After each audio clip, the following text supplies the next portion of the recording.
আসসালামু আলাইকুম রহমতুল্লাহ। আলহামদুলিল্লাহ, আলহামদুলিল্লাহ রাব্বিল আলামিন, আসসালাতু ওয়াসসালামু আলা রাসূলিল কারীম ওয়া আলা আলিহি ওয়া সাহবিহি আজমাইন। আল্লাহ রাব্বুল আলামিনের ইচ্ছা ব্যতীত আমরা কখনো কোনো ভালো কাজ করতে পারি না।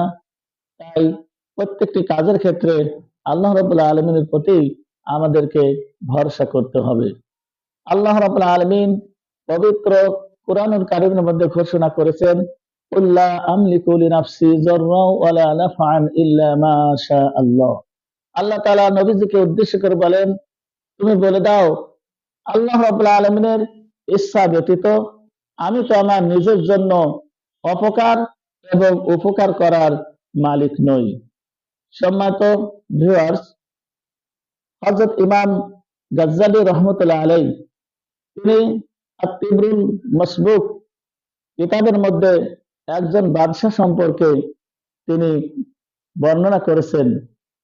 একজন বাদশাহ ছিলেন, তিনি অজস্র সম্পদের মালিক ছিলেন। তিনি অনেক সম্পদ সঞ্চয় করেছিলেন এবং বড় বড় নিয়ামত, আল্লাহ তাআলার নিয়ামত যে সমস্ত অনেক বড় বড়, সেগুলোকে তিনি জমা করেছিলেন, সঞ্চয় করেছিলেন এবং বিশাল একটি রাজপ্রাসাদ তিনি তৈরি করেছিলেন। আর তিনি এগুলো করার উদ্দেশ্য ছিল যাতে তিনি দীর্ঘদিন যাবৎ এগুলো ব্যবহার করতে পারেন। তিনি যখন তার অনেক সম্পদ সঞ্চয় করলেন এবং রাজপ্রাসাদটি বিশাল আকারে তৈরি করলেন, তার মন চাইল যে আমি আমার রাজ্যের কর্মচারীদেরকে একদিন দাওয়াত করে খাওয়াবো। তাই তিনি একটি দিন নির্ধারণ করলেন এবং তিনি ঘোষণা করলেন, অমুক দিনে অমুক মুহূর্তে সমস্ত রাজ্যের যারা কর্মচারী রয়েছেন তারা আমার সঙ্গে খাবে, রাজকীয় খানা খাওয়ানো হবে এবং সেখানে খানা শেষে তাদেরকে উপহার দেওয়া হবে। তারা উপহার পেয়ে ঐশ্বর্যশালী হবে। যথা সময়ে রাজা বাদশাহ তার রাজ সিংহাসনে বসলেন। বসার পরে তিনি তার নিজের মনকে বলছেন, হে মন, দেখো অনেক সম্পদ, অনেক বড় বড় নিয়ামত আজ সঞ্চয় হয়েছে, জমা রয়েছে, যা কিনা তুমি দীর্ঘদিন অনায়াসে নিশ্চিন্তে ভোগ করতে পারবে। অতএব তুমি দীর্ঘজীবী হও। এরকম ভাবে তিনি যখন কল্পনা করতেছিলেন, নিজের মনকে নিজে যখন বলতেছিলেন, এই মুহূর্তে হঠাৎ একজন বৃদ্ধ জীর্ণ শীর্ণ পোশাক পরিহিত অবস্থায় রাজপ্রাসাদের সম্মুখে এসে উপস্থিত। উনি হঠাৎ করে যখন উপস্থিত হলেন, তার দিকে সকলের নজর পড়ল। মনে হচ্ছিল তিনি একজন ফকির ছাড়া অন্য কিছু হবে না। কিন্তু তিনি রাজপ্রাসাদের আপনার দরজায় কড়া মারলেন। তিনি যখন কড়া নাড়লেন, রাজপ্রাসাদটি মনে হচ্ছিল যে কেঁপে উঠল।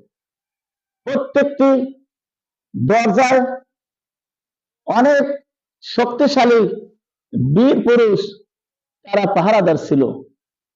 তারা ভয়ে তারা ওই বৃদ্ধের দিকে এগিয়ে গেল এবং বলল, এ কোন আচরণ?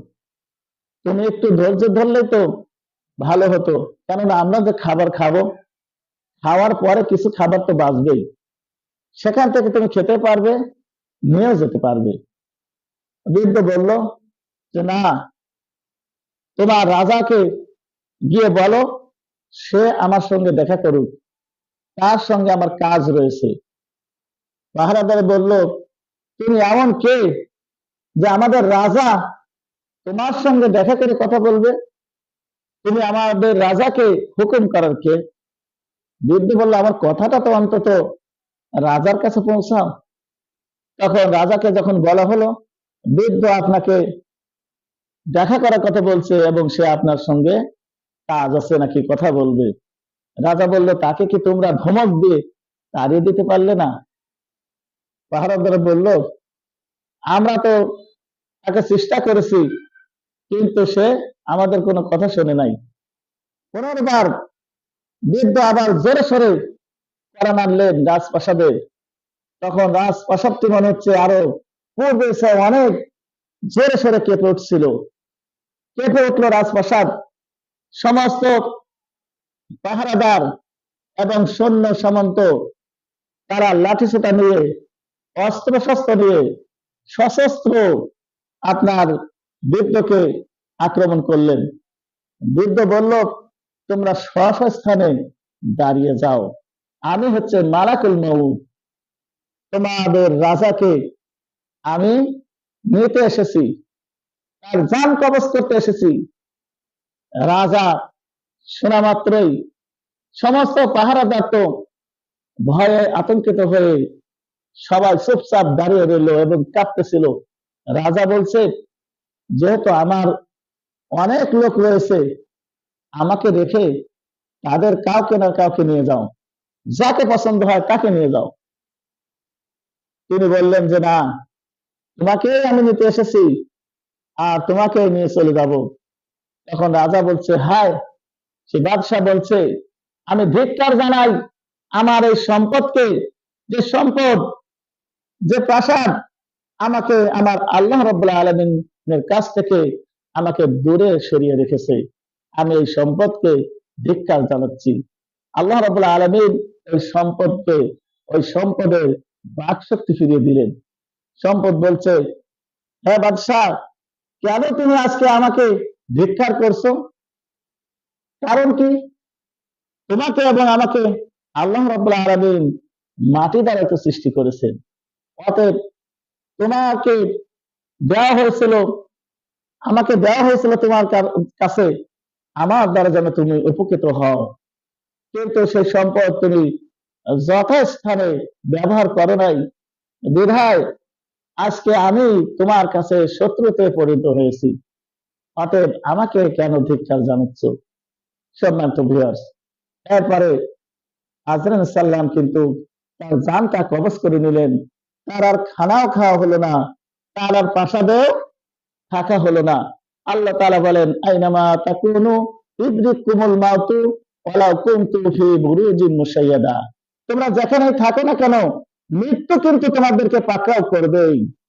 অতএব তোমরা যদি শুধু দুর্গে অবস্থান করো তবু। তাই আমরা যে যেখানে যে অবস্থায় থাকি না কেন, যত নিরাপত্তার মধ্যে থাকি না কেন, আল্লাহ রাব্বুল আলামিনের যে নির্দিষ্ট দিন আমাদের জন্য দিয়েছেন, এই নির্দিষ্ট দিন ফুরিয়ে যাওয়ার সঙ্গে সঙ্গে আমাদেরকে এই স্থান ত্যাগ করতে হবে, আল্লাহর দিকে ফিরে যেতে হবে। তাই আমরা আসুন আল্লাহ রাব্বুল আলামিনের দেওয়া সম্পদ আমরা যথাস্থানে ব্যয় করি এবং সর্বদাই এই কথাটি মনে রাখি, আমরা যে কাজ করব না কেন, আমরা সর্বসময় আল্লাহ রাব্বুল আলামিনের প্রতি ভরসা রেখে করব। আল্লাহ রাব্বুল আলামিন আমাদের সকলকে যেন তৌফিক দান করেন। আমিন।